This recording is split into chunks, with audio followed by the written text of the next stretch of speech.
Hey everyone, it's Samuel. And I'm Ximena. And welcome to Plot Hooks, the podcast where we explore the arts of narrative and collaborative storytelling in the world's premier RPG, Dungeons & Dragons. Today in the prime material, Morras y dragones. In the wilds, ochre jellies. And in the tavern, what would you do if an alchemist is splicing together creatures?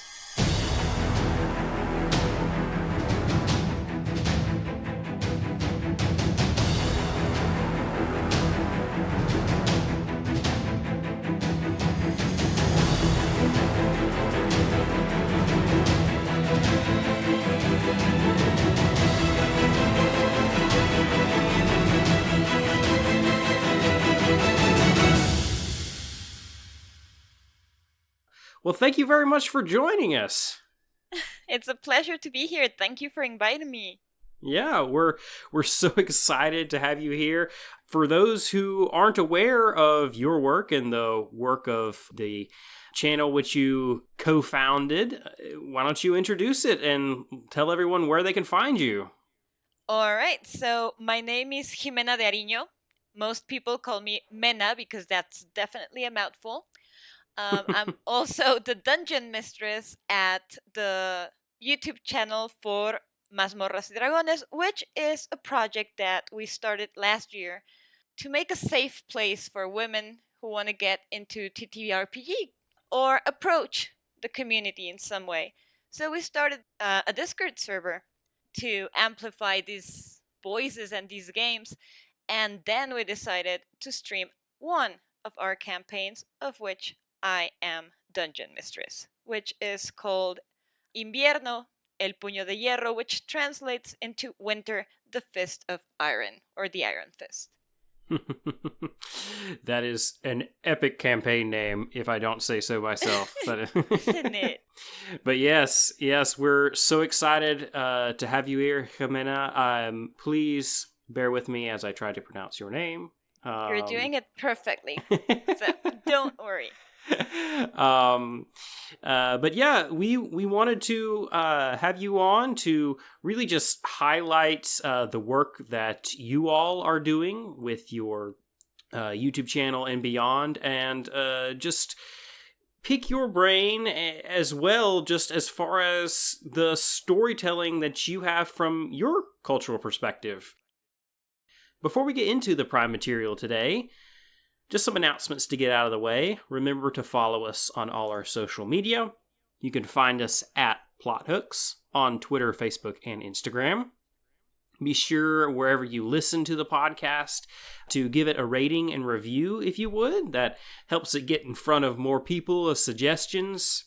And if the show has really meant a lot to you, then we would appreciate your support on Patreon. You get lots of awesome perks. The show is, of course, always going to be free, but there's lots of cool perks for you up there on Patreon, as well as the opportunity just to give back to the show if it's meant something to you and help us continue to make this show for you each and every week and make it better and better as we keep going along. Finally, we're in the final stages of a couple of our projects. The Disaster Hamster supplement, which we're currently working on, which is how I first met Ximena, is getting close to being finished. Sometime in March is whenever it should be released, barring complications. Stay tuned on our social media and on our Patreon, where we're going to be posting some sneak peeks as things get finalized. So we are excited to have that being released on the DMs Guild in the very near future. Yay! But yeah, with all of those announcements out of the way, I think it's time to dive into the prime material. I just want to say something right at the start. I want to address just kind of my fellow members of the U.S., the unfortunate reality of the centering of whiteness in the culture of the United States has numerous negative effects, from the blatant overt racism and white supremacy all the way down to problems that we don't focus on as much, even though they're problems nonetheless. And I think one of those big problems which perhaps we don't focus on as much, is the centering of the English language. There's this evil, this dead wrong idea that if someone can't speak English or doesn't speak English as their first language, that means that they're less than. That means that they're somehow either less intelligent or have less worth in some way. That's called linguistic discrimination, and it's unfortunately everywhere. In reality, there's so much beauty to be found in other cultures, other languages, so many things to learn from other places which are, again, not in the slightest inferior to the standard white American culture in any way. For as much as the United States tries to whitewash its history as that of a melting pot, it really hasn't been in many ways. People and cultures and languages came into the country unevenly. Some things, the things which so-called white people brought, were valued, while the cultural and language expressions of minorities were not incorporated into the proverbial cultural pot to nearly the same degree. And in some cases, such as Native Americans, those were completely squashed out. And unfortunately, bringing it into our space, our shared space of tabletop role-playing games, the same has been true. White English expressions have been the predominant forces highlighted in this space. There is certainly linguistic discrimination present here. And look, if someone doesn't speak the language which content is written or produced in, then it is hard for them to engage with, and that's not something that's inherently a bad thing. But what is inherently a bad thing is to think that creators or content is worse just because it's non-English, to think that it is just of a lesser quality because it is not geared towards an English-speaking audience. That just couldn't be further from the truth. We can't think that there's nothing to be gained from these fabulous storytellers and content creators just because their content is produced in another language or in another country. That's just wrong. That's just linguistic discrimination. There's so much beauty, again, so many quality content creators out there. And that brings us to y'all at Morras y Dragones. And I wanted to have you on to just highlight that wonderful platform and to just pick your brain on storytelling. Yeah, I want to second all of what you said because that was pretty spot on, I think. So kudos. Thank you very much. I appreciate it. It's certainly the least that we can do. I certainly hope that we can continue to grow in this area, as I think we are slowly, though it is something that is going to take a lot of time and a lot of dedication and actual pointed effort, and not just sitting back and assuming things will get better, but actually putting in the work to actually make it so. Absolutely.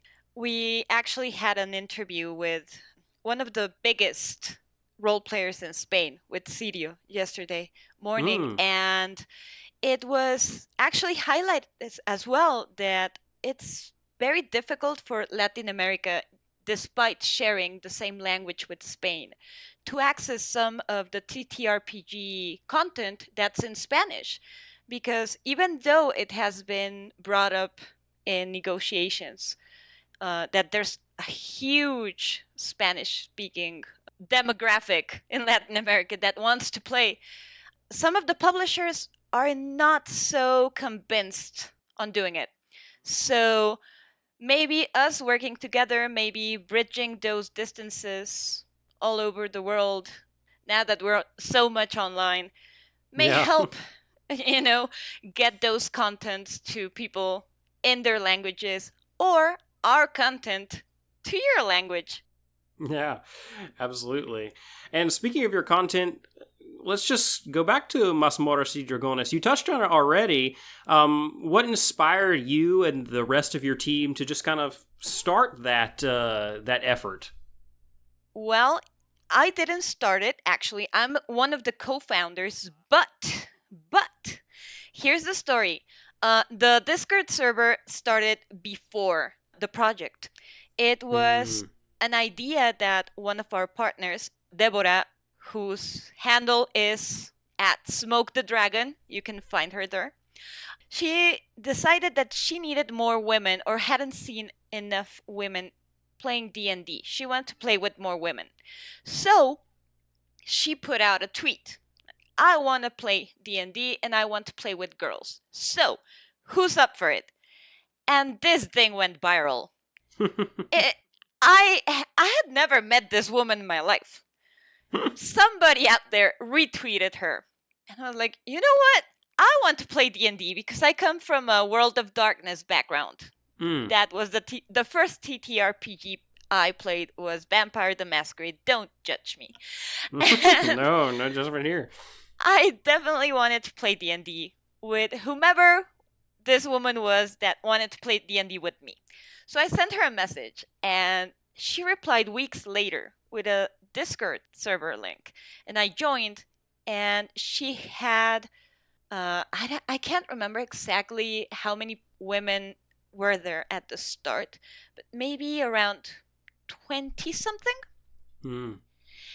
And we started playing amongst ourselves and discovered that we had a similar project in mind. So we were like, you know what? 25, 30, 50, that's not enough. We got to open this up. So we started calling upon more women that wanted to join a safe space. And that's what we had in mind after she started it. She started it to make it more accessible to women. And then we wanted to make it safe and accessible to women all over Latin America. And so far, we have members from all over, from a lot of different countries and a lot of different Mexican states because we're a big country. Yes, absolutely. That's awesome. It's such a needed thing because there is so much gatekeeping out there. Even whenever women are allowed into the TTRPG space, sometimes it feels almost like you have to prove yourself, prove Oh, that you're nerdy yeah. enough. Mhm. Because, for some reason, only guys are supposed to be the nerdy ones, which is Oh, dumb. yeah. But it is very important to have that safe space. And as you mentioned, that safe entry point. And that goes for minorities in terms of, racial backgrounds and stuff as well.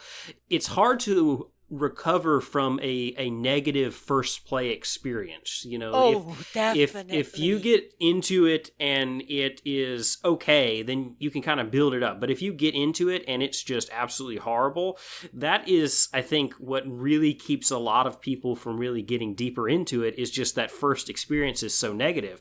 And if your first experience as a woman is getting into this space and just seeing a lot of vitriol and a lot of people saying that you're not good enough, then that's going to want to keep you away from those spaces. Exactly. Either that or harassment. There's Mm. so many different instances of having a bad time. We're Mm-hmm. like, why? It's such an amazing hobby. Mm-hmm. Like, there's so many stories to be told, so many adventures to be had, and you're gonna push this girl away? Mm-hmm. No, stop it. So, yeah, that was definitely what inspired us to make this place. And so far, so good. It's been pretty much an awesome ride. It's great to have another 5 women to share it with. Each Sure. one of us brings a completely different side to the same story.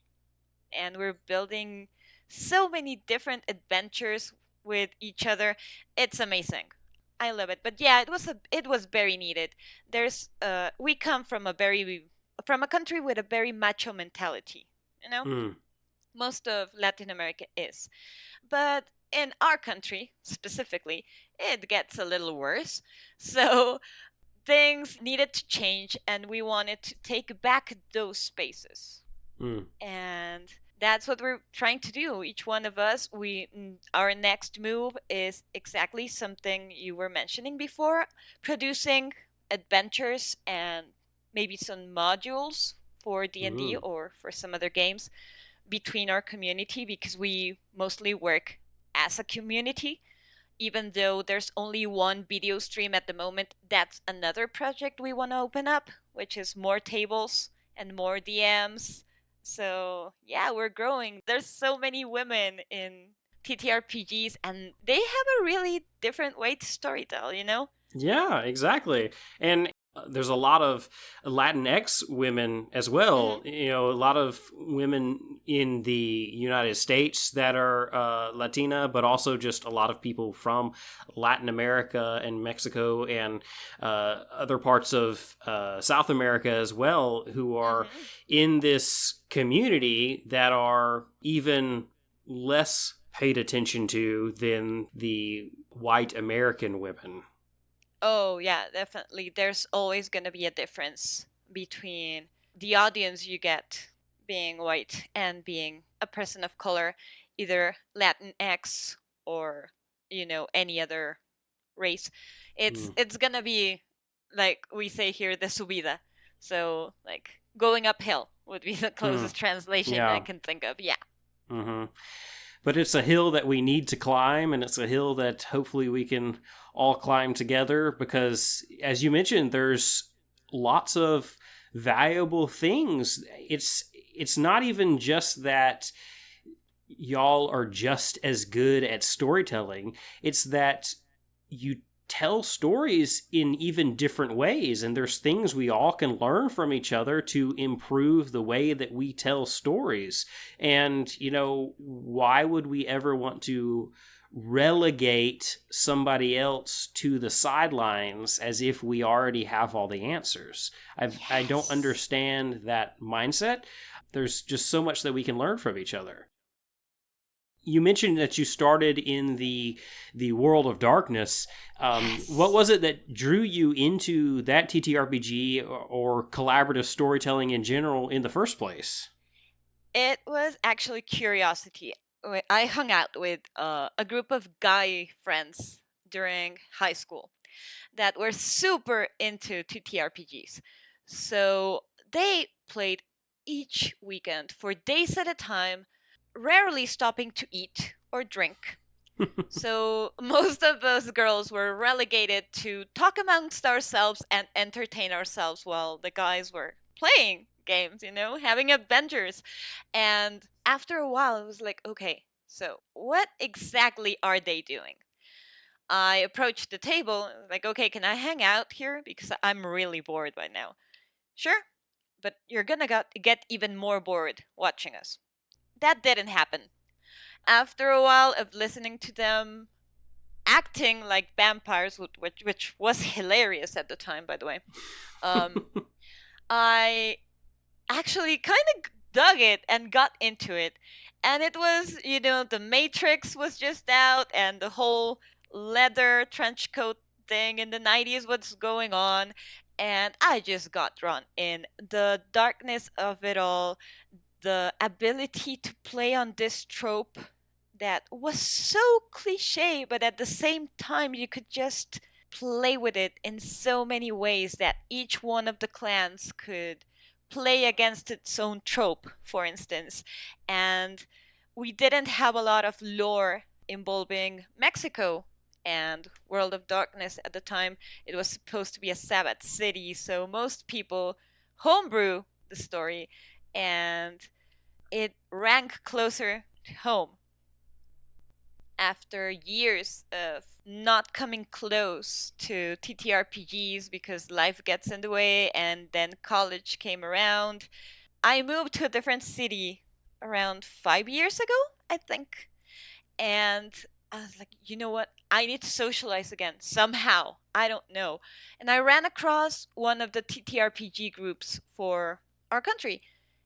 And there was this ad by a guy that wanted to run a Vampire the Masquerade campaign after not having run a campaign in years because he wanted to get back into TTRPGs just like me. So I jumped at the opportunity and I reached out to him. Hi, Brian, by the way, if you're listening to this. I reached out and I was like, okay, so I haven't played in like 15, 20 years. Can I still join your campaign? He was like, sure thing. And it was like, if you've ever forgotten how to ride a bike and then got on one again, you feel kind of wobbly at first, but then you start to remember exactly how it works. And you Hmm. remember how fun the wind on your face is. And that's exactly how I felt. But yeah, that's how I got into it 2 times. What That's wrong? awesome. Yeah, Vampire the Masquerade pulled me back into it twice. So That's thank you, very World of cool. Darkness. Yeah, that's awesome. What is it that you enjoy most about that collaborative storytelling? As you tell stories together, both as being a dungeon mistress and just as being a player, what is it about just working together to have an adventure, to go on an adventure that you enjoy? I think it's the joint lore.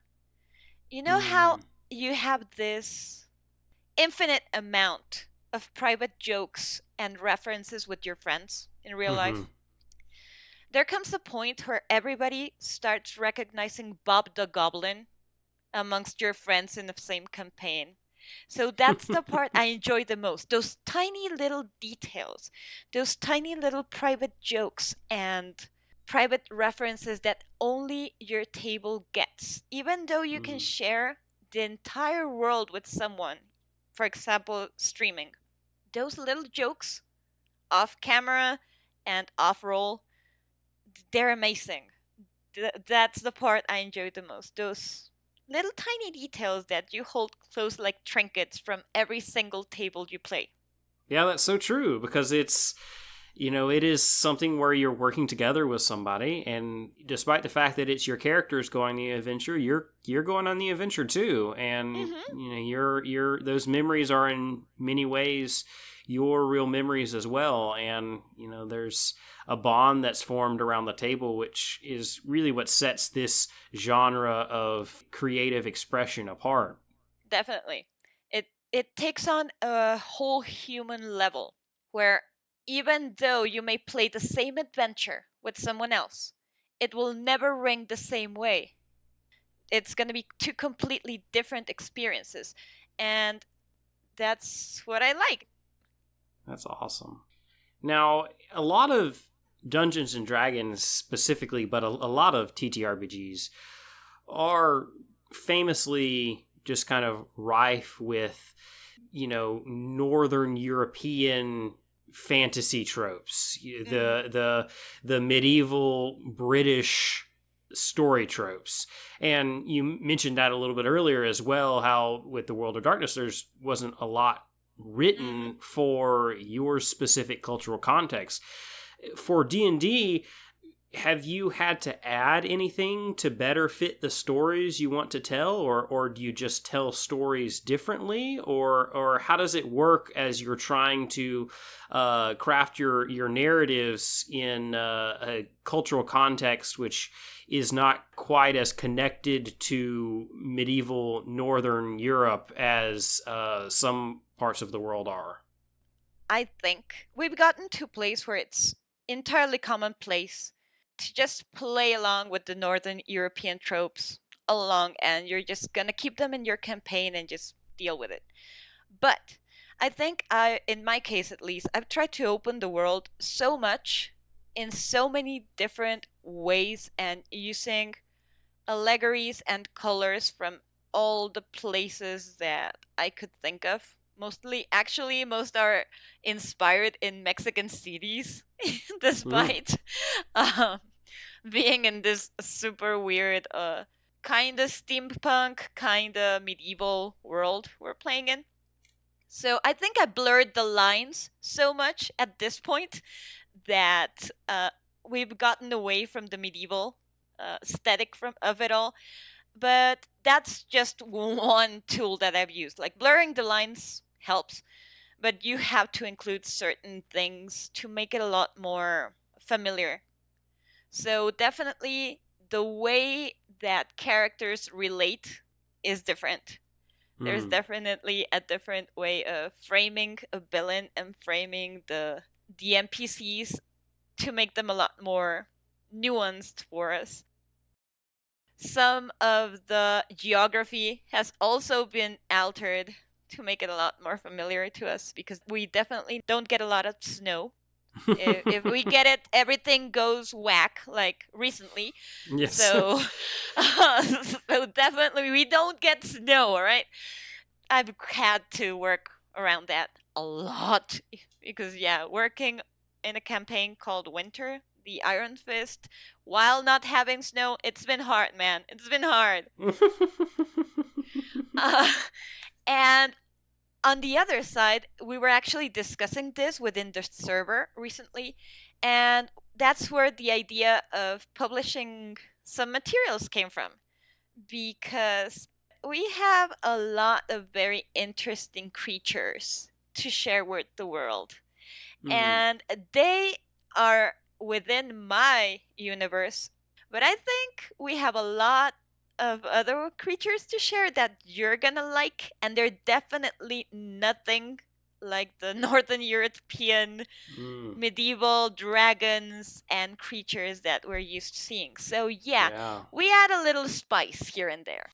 Yeah, no, I mean adding in the stuff from other cultures is amazing. I worked with someone on another release which should be coming out in the next couple of months from Poland, and they do a lot of work with Polish tropes and Polish folklore, and it's just so completely different, even though that is European, than just Mm-hmm. the classic dragons and wyverns that we see in so much of classic Tolkien based fantasy type stuff.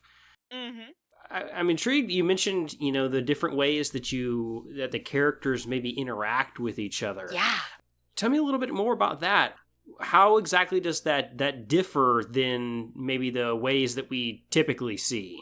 Well, for instance, we're definitely feminists around here. So, and we're openly feminist in everywhere. Our social media, our campaign, the server, everything. So, for instance, one way that women relate here, maybe this is worldwide, but we have a really, really, I don't want to be a downer, but a really bad women killing spree going on here in our country where there's a lot of violence against women. Hmm. Very, very harsh truth.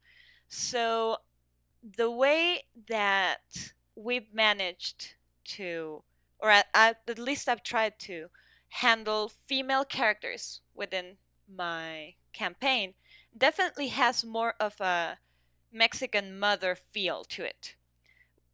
I don't know if you've ever been threatened with a shoe, but right over here, la chancla is like a thing.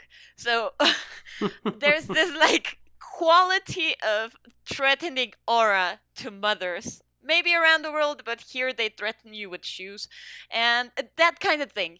There's little tiny details of our culture that have been us with generations. So the way that characters interact, for instance, mothers interact with their children in my campaigns and in these universe I'm trying to create is definitely more focused to, I'm being harsh with you because the reality out there is harsher. So that's the kind of vibe we get from our own mothers. And that's something we discussed a lot before going in. We talked a lot about being women in our country. So I wanted to represent that. And there's a lot of details from one of the characters, Ereldra, which is played by Lisu. And she's an older drow. So she's very I want to say she's really wise, but she's also really playful, which is another characteristic of, I think, Mexican grandmothers. She's like an older generation still. She's trying to portray like an older generation still. Mm. The way men interact with women is also different because I'm trying to represent something that we feel familiar with, not something that, it's completely fantastic and we don't speak like that. Uh, some other things. For instance, maybe the freedom of children is a bit exaggerated in our stories as well, because that's something that we do a lot here. Like, most of us had really free childhoods outside. So I'm trying to also represent that kind of thing. And a lot of Mexican and Latin American mythical creatures and myths and stories and things that have become commonplace in our life. Even if we know it's an all wives' tale, there's so many of them. Besides La Llorona, which is the most common one, it's always like the horror story of the woman wailing. But we have a ton of other ones, and I'm trying to include them as well. And sometimes even the players include them when I don't. So I think there's a lot of Mexicanity in Eostre. It's a lot more Mexican than medieval at this point. Hey, that's great. No, those are the types of things and the understanding of and being exposed to of different cultures, which really adds a lot to our perspectives. We see how different people handle different storytelling, how a culture impacts their approach to tabletop role-playing games, and it helps us all grow. And I really enjoy that part of this community, and in how we can actually learn from each other about each other's cultures from our shared hobby. And I find that fascinating.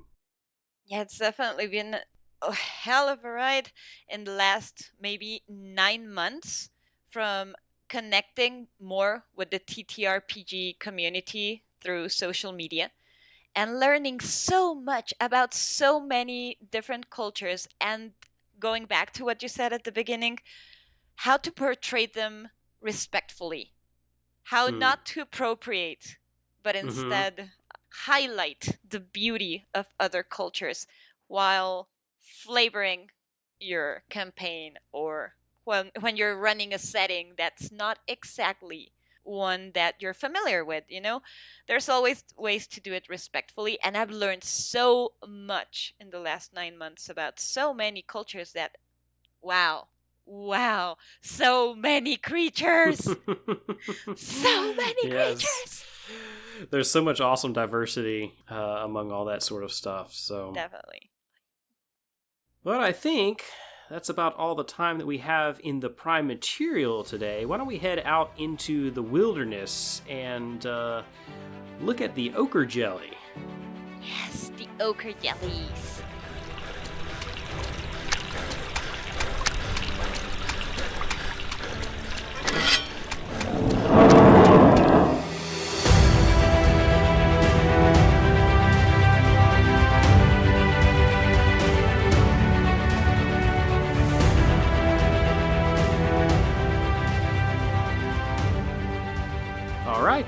We're out here in the wilds. Today's creature, the ochre jelly. Now, anytime we have a guest on, I always ask them what their favorite creature is. And of course, we're starting to, after 50-some episodes of this podcast, have overlap with ones that we've already covered. And unfortunately, your first choice was kobolds, which we covered way back in like episode 8. So that unfortunately was off the table. But you chose ochre jellies. What do you like about these little oozes? First of all oozes are basically dungeon Roombas. Like, they clean. That's what they do. And that, in and on itself, for me, it's amazing. I just love it. But the fact that they can climb upside down on a ceiling, that's my favorite part. You can make it rain jellies. Because, let's be honest, how many adventurers have you met that look up? Not very many. At least not very many that specify. Exactly. And up is always a very important place to look, is it not? So, imagine a great amount of ochre jellies on the ceiling, and suddenly you can use so many, because that's also something I love about them. You can get so sensorial with them, like how they sound and how they feel. You hear a squishy noise. under your boot. It's amazing. The faces of players when they hear and when they feel this ding under their boots is amazing. I love ochre jellies. Yes, they're absolutely amazing. They're related a lot to the black pudding, which is another ooze, which has a lot of the same features, like the ability to climb, like the ability to split. Mm-hmm. But the ochre jelly is a lot weaker. It has like the same features, but a lot less powerful. And so you can do that aspect that you mentioned of having like a bunch of them on the ceiling a lot more, which really plays into the splitting trope for me, because a party can come across a tunnel with a bunch of them in there, and the impression is that they have already been feasting on some adventurers that have already cut open a bunch of them and split a bunch of them in half, and so now all of a sudden you're just dealing with a ton of these large oozes who are just rooming around in this dungeon. Yes. I always like to picture this entrepreneurial trickster rogue that takes a jelly to then split it into smaller jellies and sells them as tiny pest control for local businesses. And then months later, they have this huge jelly infestation that another set of adventurers has to take care of. I've always wanted to run that story somehow. That is amazing. I can't wait to run something like that. Because can you imagine, like, this works?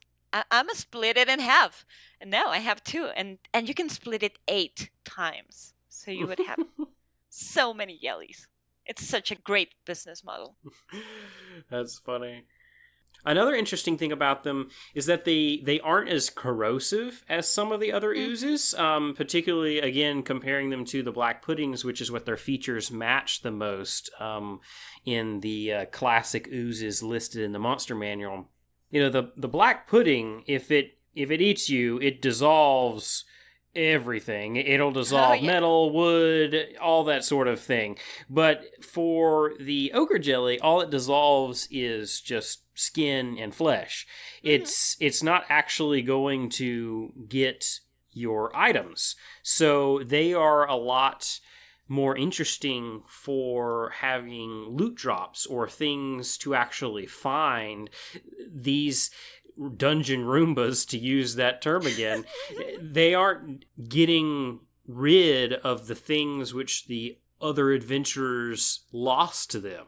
They're going to be found within them or discarded somewhere else. You know, bones, swords, armor, all that sort of stuff is not going to be digested by the ochre jelly, unlike with the black pudding where it will all just get dissolved. So the idea of having something inside the ochre jelly, either just a loot drop, or maybe there's something inside of a boss ochre jelly that you have to actually obtain, and you can see it as you slash into it, and you've got to like use slashing attacks to be able to try to get at the thing which is stuck at the inside to be able to get out of this portion of the dungeon, yet every time you slash it, it splits in half. There's just a lot of interesting things that you can do with the fact that stuff can still be inside of them while they're fighting.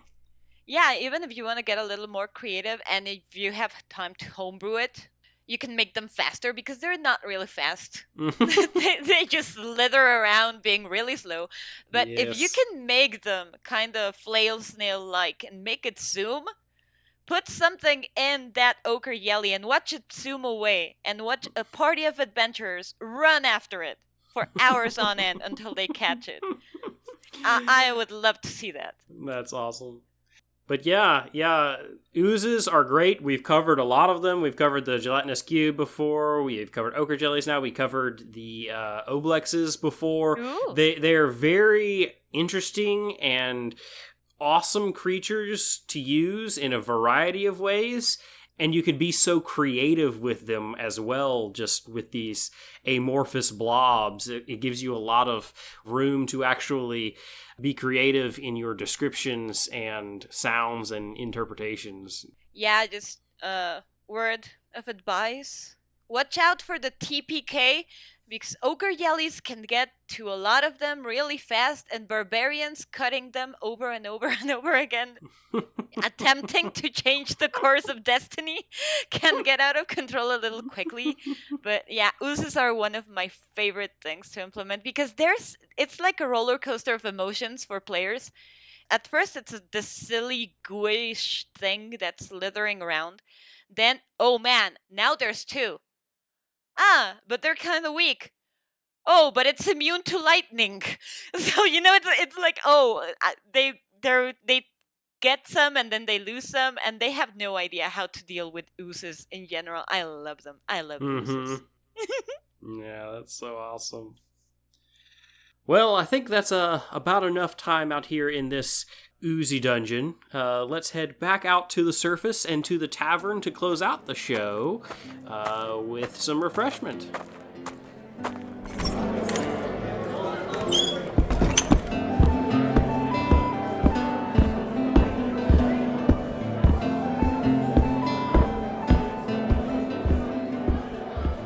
All right, we're out here at the tavern.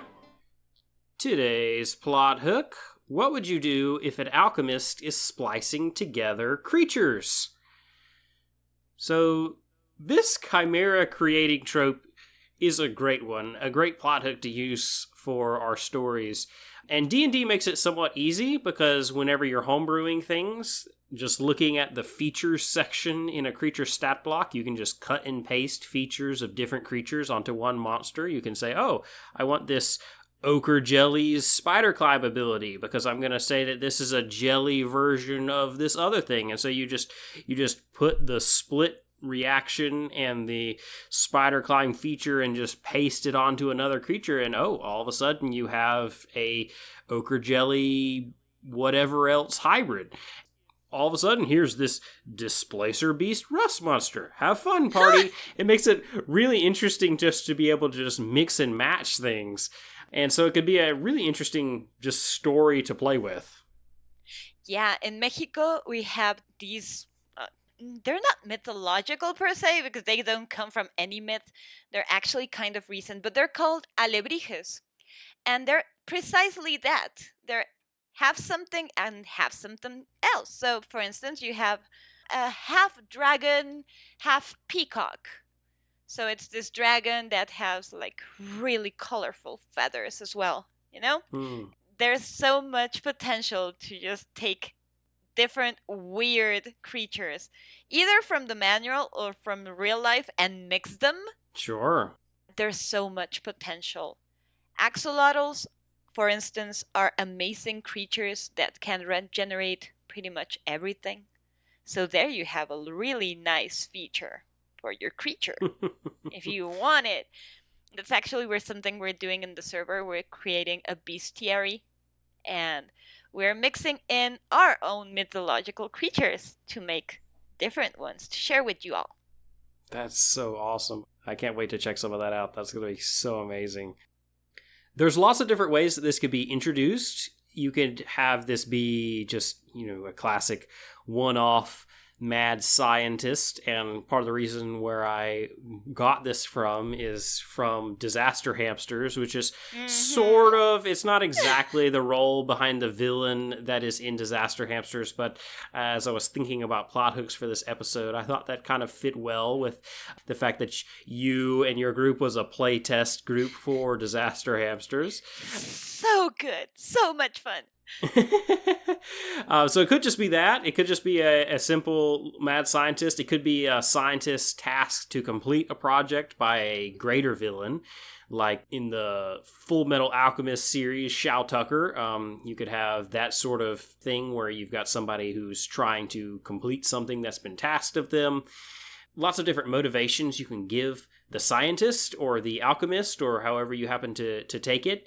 And you could also just take it in terms of a aberrant force, like a particular dungeon or a particular region that happens to be perhaps warping the biology of the people around it, whether because of Ooh. something that has happened in the past that's bad, like a past war or something, or whatever it may be, something to do with magic is warping the particular individuals in the area.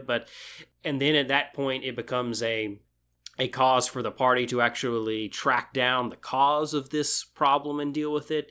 So there's lots of different ways that you can come about this trope, but to me, what really makes this interesting is just the fun of having a party encounter creatures that are spliced together. Sometimes Yes. it's okay to just have a plot hook that isn't this intricate narrative beat, but is just something that is just fun. That, oh, my party would love it if they came across a half lion, half dragon. And you're just like, this would just be fun. And there's nothing wrong with just tropes like that. It doesn't have to be something amazingly complex and is going to lead to this, that, and the other thing down the road. It could just be a plot hook that is just something that's fun, and there's nothing wrong with that. Definitely. Yeah, I see the mad scientist pretty clearly, but I have a twist. This is for the search for the kingdom's fluffiest creature for the bratty prince. Ooh. That is the There you motivation. go. That's the thing that immediately came to mind. Like, I want the fluffiest beast. I need Yes. to create the fluffiest beast now. That is amazing. Oh, that is awesome. Yeah, definitely. And also, definitely, if you want to go a little bit darker, you can go like Island of Dr. Moreau and just make the dark mad scientist, that's looking for to be the creator or something. Go full egomaniac if needed. There's so many ways to play it. Yes.